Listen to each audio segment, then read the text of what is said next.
Έλα, ποιο μηχάνημα κίνηση?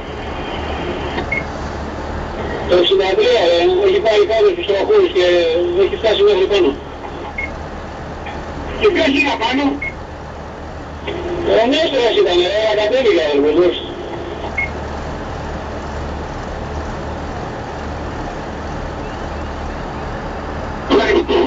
Λοιπόν, που να πάρει μόνο τα λάστιχα φωτιά.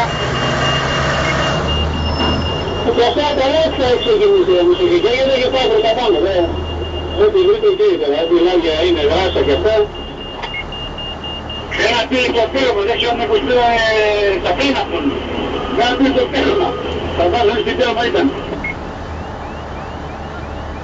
Μάλλον τίποτα που είπα, κάμε στα αφές που ήρθες λόγω ζωής της, λόγω ποιος ξέρει. Δεν στριβόντουσαν πουθενά. Τώρα δεν βάλω παψέκια εκεί, δεν έχει παψέκια. Τώρα. Δεν σου πάρει το ξέρω, δεν έχει, περίμενε. Τι κοιτάνε πάρα αυτό που είδα. Λοιπόν, είπαμε τώρα, ακούει εδώ τα σουλή. Τώρα πανούμε και όλοι καρεκλάτι, κάτι ανακασόρουν, κάτι...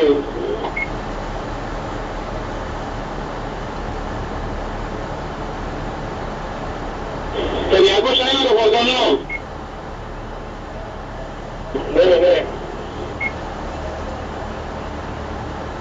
Θα σε ακούει και σπάνεις πρίμα, πέμπτο θάλασσα και πόντο, πέμπτο στεριά.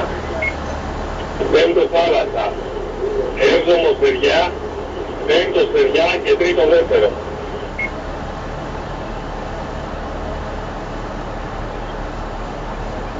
Τώρα αυτό το βάλω πέμπτο θάλασσα και βλέπουμε τα θάλασσα και γρήγορα.